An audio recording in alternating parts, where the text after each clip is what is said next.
Hey-ho, creepy friends and weirdos. I'm your sinister host, Sylvia. Welcome to the inaugural Strange Vibes Horror and Weird Fiction podcast. We have plenty of treats for you. Tonight's feature story is The Perfect Summer by C Lenz. It's followed by the first installment of the darkly comedic horror, Welcome to McDemons, written and narrated by Brian Terence. You can read both their creepy stories as well as many other terrifying tales in Strange Vibes Anthology 1. Links are in the description. We also have a short horror story from a classic master about crooks who believe they have an easy target in the terrible old man. And now, here's The Perfect Summer by C Lenz. It had been the perfect summer. In the misty light of dusk, the kids chased each other in lazy loops around Camp Takanuto. Their pounding feet had carved spirals into the campgrounds, tying knots around main buildings and signposts. A rainbow of friendship bracelets flashed in the setting sun. The banners they'd painted the day before matched their colors, designating home bases for the massive game of Capture the Flag that capped off their stay at Takanuto. The next morning, they'd all be packing up their clothes, piling into school buses, and heading home. But tonight, they'd commemorate all the fun they'd had with a big night of games and campfires, their summer experience replicated in miniature. Sheila scrutinized the battle from above. She leaned onto the wood railing of the decommissioned fire tower the camp had been built around, worn smooth and shiny by generations of campers' sliding hands. The summer had been the best that Camp Takanuto had ever had, or at least the best that Sheila could remember. This season had been the experience parents paid for, the experience that a camp director, one who truly cared anyway, one who knew that perfection was achievable, strived for. Of course, perfection had its own rewards. If this wasn't perfection, Sheila didn't know what was. Not that she would stop trying. The children had canoed across the dark, placid waters of an Algonquin lake, collected feathers and bones in scavenger hunts, left flags on tree branches for orienteering, and used every one of the fire pits in the surrounding woods.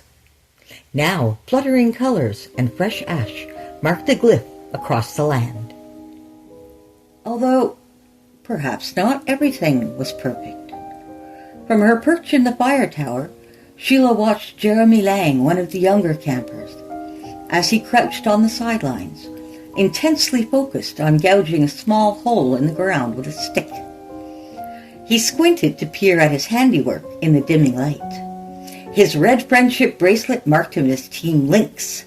Despite that, he wasn't defending his base or helping to steal the flags from Team Hawk or Team Bear. The camp director remembered the arts and crafts session where the campers had made the bracelets. Children paired off and sat cross-legged, one holding out his wrist to the other, their tongues stuck out of their mouths, as each child in turn tried to copy the complicated braid. Some watched their friends weave, learning the complex over, under, around, and back of the plate as they waited for their turn. Others complained about how long it was taking. Then they'd switch, binding their partner with the same pattern now wrapped around their wrist. All except Jeremy. He had wandered the room stricken as everyone else paired off. Finally, Beth, one of the teen counselors, had whipped up a bracelet for him. Now the loose plastic cord dangled down to his knuckles. Summer camp was a time and place to forge new friendships. Making friendship bracelets with someone you'd grown close to was supposed to seal the memories, ensure your friendships would be unforgettable. That was why Sheila scheduled friendship bracelets for the end of the summer. She had tried to have it in the first week in previous years to force the campers to pick someone who'd be their buddy in the hopes they'd make the bond work. But too many times that ended in angry campers ripping off their bracelets and grinding them into the dirt. It was better if they made the bracelets as the culmination of a friendship, rather than a step in the path to becoming friends. It unfortunately left some children excluded, but ultimately it was better for the majority. A few shrieks of joy drifted up like sparks from a campfire. The tree line rustled, the shadows in the foliage deepening, stretching, coalescing into long, graceful legs and soft, round eyes. A herd of deer poked velvet noses out of the forest, cautiously sniffing the air as they watched the campers. Everyone froze. The two groups were still for a long moment, sizing each other up, neither wanting to startle the other. But then, as one, the deer glided forward on their long legs. Sheila watched them steadily spread over the campground like a calm pre-dawn wave across a beach. She barely breathed. The deer inspected the fluttering flags draped around the camp. They pawed at the footpaths left by the campers. They sniffed the air for the scent of fire. They were here, and they approved. The campers gasped as it became obvious the deer weren't going to flee. There was a hush over the normal, boisterous kids.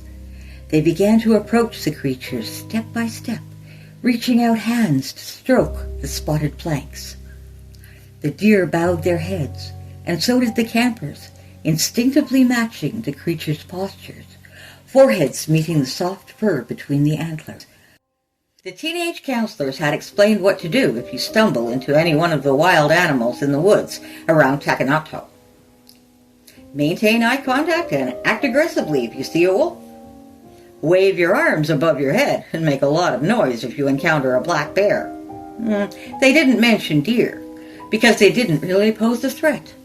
But Sheila always made sure to mention how lucky the campers would be to come across a herd of deer, to be quiet and respectful, because you didn't want to risk startling them. Everything else she knew about the local deer was too complicated for the campers to remember. She had to take care of it herself. Besides, they had never come this close before. Sheila had finally managed a perfect summer. The mega ritual of summer camp had summoned memories that would stay with the campers forever. The awe on the campers' faces was visible, even from the fire tower. Their game was forgotten, the teams dissolved. No one cared anymore that Team Wolf had nabbed Team Lynx's flag, or that Team Bear had been setting up for a flanking maneuver to steal both flags out from under the other teams. All of them were the same team now. All of them were communing with the deer.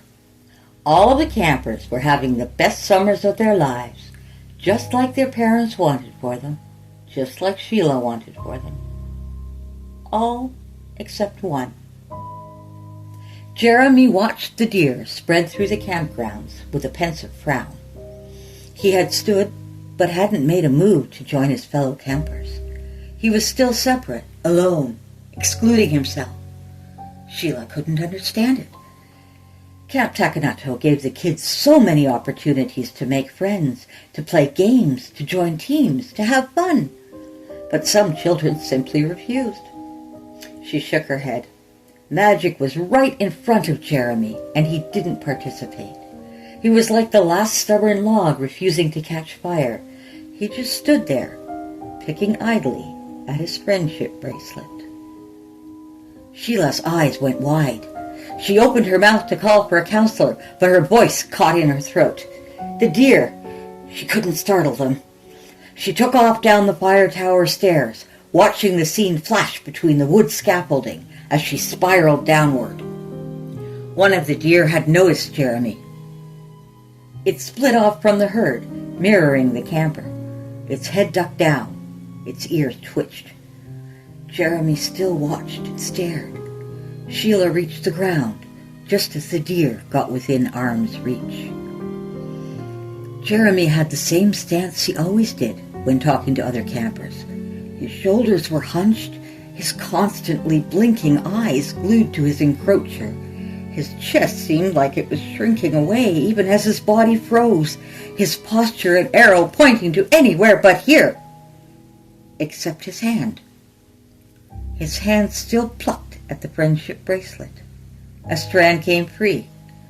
The red plastic cords tumbled to the dirt. Sheila finally screamed, "No!" All the deer turned at once. not towards Sheila, but towards Jeremy. In unison, all of their heads rose and zeroed in on the boy with the bare wrist. The gentle, wary movements were gone. The graceful exploration of the camp, gliding steps all suddenly replaced by quick, stuttering strides, the entire herd converging on Jeremy like wind-up toys. Jeremy tried to back away, but a perfect circle formed around him. "Beth!" Jeremy called out to the nearest counselor. He searched for a gap, his wide eyes darting around the circle, but the deer were packed tight together. "Sheila!" The deer turned to their neighbors and butted heads, but not like they were fighting, not like in rutting season when they struggled and shoved against each other. The antlers clacked together like two sticks swung in a play sword fight. After hitting the partner on one side, the deer turned and hit the other one next to them, rhythmically moving from side to side like a beating drum. The sound echoed across the campground, steadily growing louder and louder. "What's going on?" Jeremy cried. "Help me!" Sheila stared up at the branches overhead, as they seemed to imitate the ring of antlers, colliding in time with the deer's ritual. Twigs and leaves rained down from above with each shudder. The whole forest pulsed, trees, bushes, even the grasses rustling in time with the beat. "I just want to go home!" Jeremy screamed, his voice hitching in sobs. His cheeks shone with tears. The deer sped up. They smashed their antlers together with more urgency. Their necks flopped and stretched unnaturally to reach each other with increasing speed, the skin bulging around their spines as each misshapen vertebrae pressed outward. Jeremy reached out for the nearest cluster of campers. His hands could barely be seen between the lurching deer, flickering like an old film strip. "I never even wanted to go to camp!" The deer's necks distended as their heads whipped back and forth. The white spots dappling their back and sides bubbled like zits before long, curving bones clawed out of the specks. The fur fell from their bodies, only revealing more fur beneath that also spilled to the ground like sand, pouring between the inverted ribs, reached up between their backs. The creatures' bodies thinned, while the spines growing between them forked and branched and laced together into a tight ring of brambles. The sound of their antlers clashing together became more frantic as the horns splintered and snapped, flinging bloody strips of velvet and keratin into the dark circle around the creatures. Clouds of dark red mist sprayed into the air with each cracking bone. Crimson earth built up around the deer's hooves, moist and fertile. There was one long, terrified shriek from Jeremy as the sun sank and the shadows of the forest reached across the camp. The details of the individual deer seemed to blur together. Their bodies fell away like silt, sinking into the ground. The twisted white strands snaking out of their backs came together in the thick trunks of birch trees. Fragments of antler piled up around the circle in sparse thorny shrubs. The camp counselors inched to the edge of the new stand of trees outside the mess hall. A few of them held up their phones, shining small white lights into the dim thicket. "Jeremy?" Beth called. There was no response. Sheila pushed through the crowd of gaping campers. Thorns slashed at her shins as she staggered between the shrubs. She stomped into the center of the clearing, spun in a small dazed circle. It was empty. Jeremy was gone. Camp Takanuto had been blessed. They had been chosen. All of Sheila's work had shown how deserving they were. But the loss of Jeremy cast a dark shadow over that triumph. It was the job of every camp director, every counselor, to keep their charges as safe as possible. But sometimes there were circumstances beyond their control. She had done all she could. That such a black cloud would hang over the memory of this beautiful day, this beautiful season, was a tragedy. It had almost been the perfect summer. Now that gave me the shivers. C Lenz is a writer, scientist, and poorly socialized gremlin. Born in the uncanny valley, she currently lives in Hamilton, Ontario, Canada, with her wife, Zoe. Her work has appeared in Hyphen Punk, Metaphorosis, and the No Sleep podcast, among others. When she's not writing, sciencing, or playing saxophone for the band Jump Coppin', she's designing the worst outfits she can and wearing them in public. And now, a little teaser for next week's installment. Here's Brian Terence. Welcome to McDemon's. The door opened automatically, letting in a gust of wind, driven rain and wet leaves. As the man walked through the entrance, he stamped his feet to clean his boots, as though it was someone's face.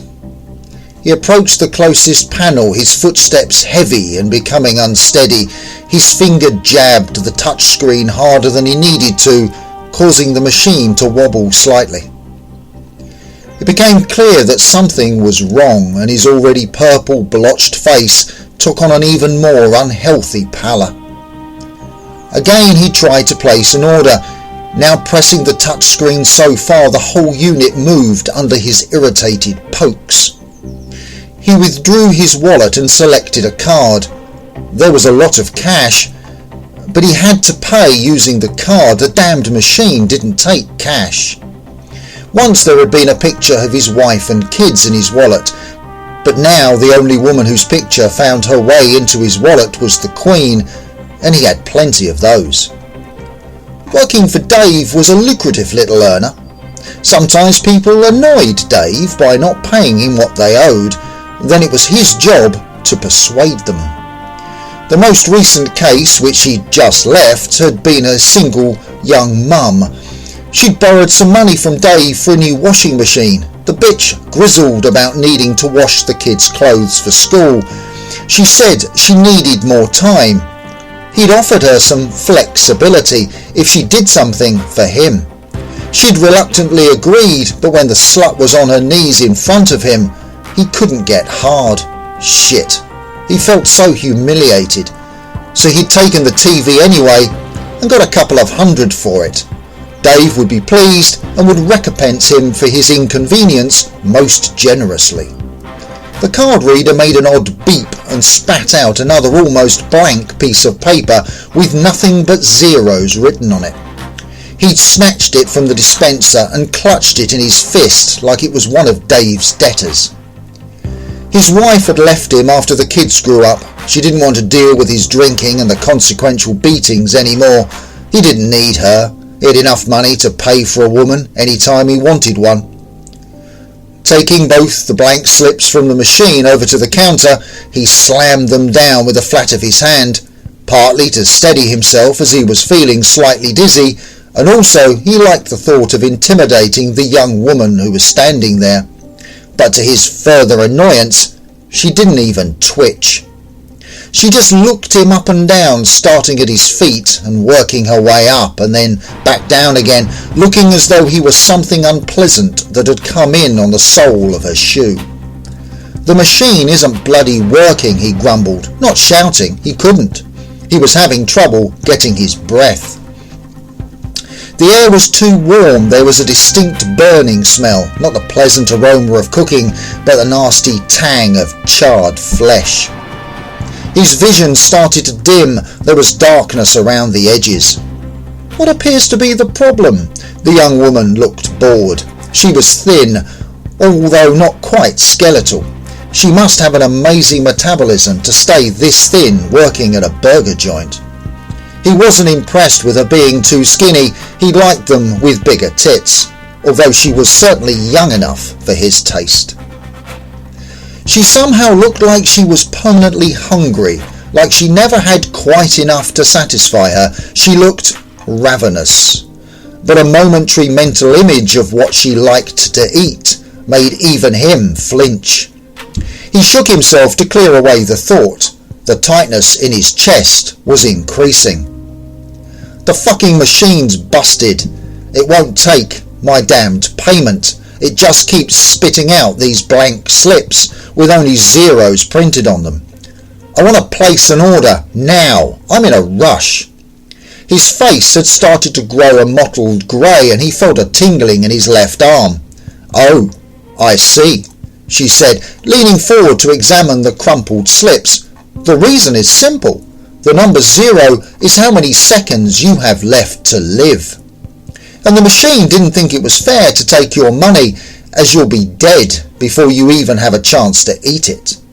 The young woman looked as though the man's immediate death was really not her problem, although she was convinced she'd have to clean up the mess. What? Don't threaten me, kid. I've hurt people younger than you. Don't think the fact that you're a woman is going to protect you. He trailed off as the pain of a sledgehammer blow hit him in the chest. He slumped down onto his knees, catching his chin on the edge of the counter.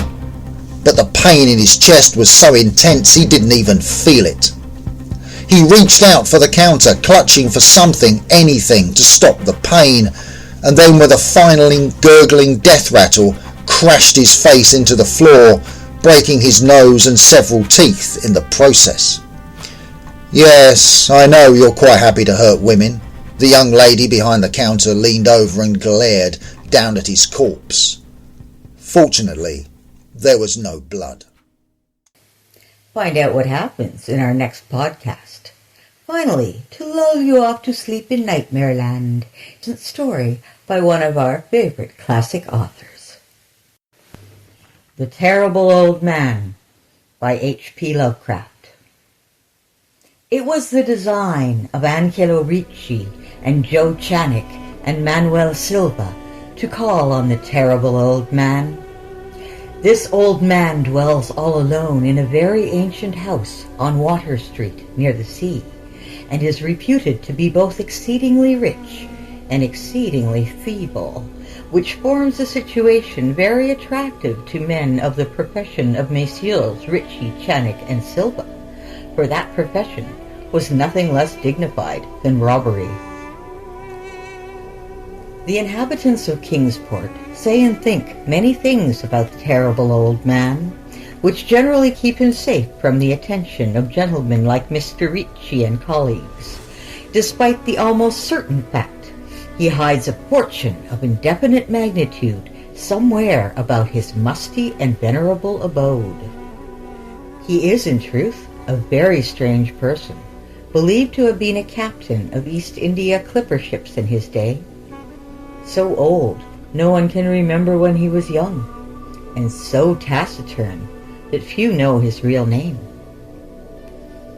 Among the gnarled trees in the front yard of his aged and neglected place, he maintains a strange collection of large stones, oddly grouped and painted so they resemble the idols in some obscure Eastern temple. This collection frightens away most of the small boys who love to taunt the terrible old man about his long white hair and beard, or to break the small paned windows of his dwelling with wicked missiles. But there are other things which frighten the older and more curious folk, who sometimes steal up to the house to peer in through the dusty panes. These folk say that on a table in a bare room on the ground floor are many peculiar bottles, in each a small piece of lead suspended pendulum-wise from a string. And they say that the terrible old man talks to these bottles, addressing them by such names as Jack, Scarface, Long Tom, Spanish Joe, Peters, and Mate Ellis, and that whenever he speaks to a bottle, the little lead pendulum within makes certain definite vibrations as if in answer. Those who have watched the tall, lean, terrible old man in these peculiar conversations do not watch him again. But Angelo Ricci and Joe Channick and Manuel Silva were not of Kingsport blood. They were of that new and heterogeneous alien stock which lies outside the charmed circle of New England life and traditions. And they saw in the terrible old man merely a tottering, almost helpless graybeard, who could not walk without the aid of his knotted cane, and whose thin, weak hands shook pitifully. They were really quite sorry in their way for the lonely, unpopular old fellow whom everyone shunned, and at whom all the dogs barked singularly. But business is business, and to a robber whose soul is in his profession, there is a lure and a challenge about a very old and very feeble man who has no account at the bank, and who pays for his few necessities at the village store with Spanish gold and silver, minted 2 centuries ago. Messrs. Ritchie, Janek, and Silva selected the night of April 11th for their call. Mr. Ritchie and Mr. Silva were to interview the poor old gentleman, while Mr. Janek waited for them and their presumable metallic burden with a covered motor car in Ship Street by the gate in the tall rear wall of their host's grounds. Desire to avoid needless explanations in case of unwanted police intrusions prompted these plans for a quiet and unostentatious departure. As prearranged, the 3 adventurers started out separately in order to prevent any evil-minded suspicions afterwards.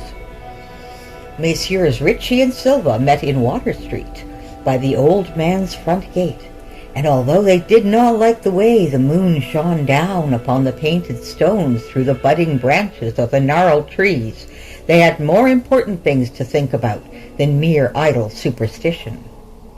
They feared it might be unpleasant work making the terrible old man loquacious concerning his hoarded gold and silver, for aged sea captains are notably stubborn and perverse. Still, he was very old and very feeble, and there were 2 visitors. Messrs. Ritchie and Silva were experienced in the art of making unwilling persons voluble, and the screams of a weak and exceptionally vulnerable man can be easily muffled. So they moved up to the one lighted window and heard the terrible old man talking childishly to his bottles with pendulums. Then they donned masks and knocked politely at the weather-stained oaken door. Waiting seemed very long for Mr. Janek as he fidgeted restlessly in the covered motor car by the terrible old man's back gate in Ship Street. He was more than ordinarily tender-hearted, and he did not like the hideous screams he had heard in the ancient house just after the hour appointed for the deed. Had he not told his colleagues to be as gentle as possible with the pathetic old sea captain? Very nervously, he watched that narrow oaken gate in the high and ivy-clad stone wall. Frequently he consulted his watch and wondered at the delay. Had the old man died before revealing where his treasure was hidden, and had a thorough search become necessary? Mr. Janek did not like to wait so long in the dark in such a place. Then he sensed a soft tread or tapping on the walk inside the gate, heard a gentle fumbling at the rusty latch, and saw the narrow, heavy door swing inward. And in the pallid glow of the single dim street light, he strained his eyes to see what his colleagues had brought out of that sinister house which loomed so close behind. But when he looked, he did not see what he expected, for his colleagues were not there at all, but only the terrible old man leaning quietly on his knotted cane and smiling hideously. Mr. Janek had never before noticed the color of that man's eyes. Now he saw they were yellow.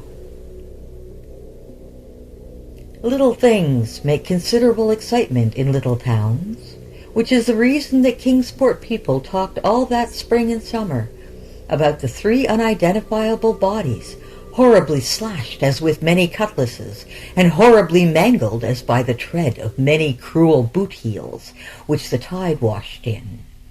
And some people even spoke of things as trivial as the deserted motor car found on Ship Street, or certain especially inhuman cries, probably a stray animal or migratory bird, heard in the night by wakeful citizens. But in this idle village gossip, the terrible old man took no interest at all. He was by nature reserved, and when one is aged and feeble, One's reserve is doubly strong. Besides, so ancient a sea captain must have witnessed scores of things much more stirring in the far-off days of his unremembered youth. I hope you enjoyed our macabre little collection. I'm Sylvia, your sinister host, reminding you to tune in next Sunday at 9 p.m. Eastern Standard Time. Till then, my friends, stay strange.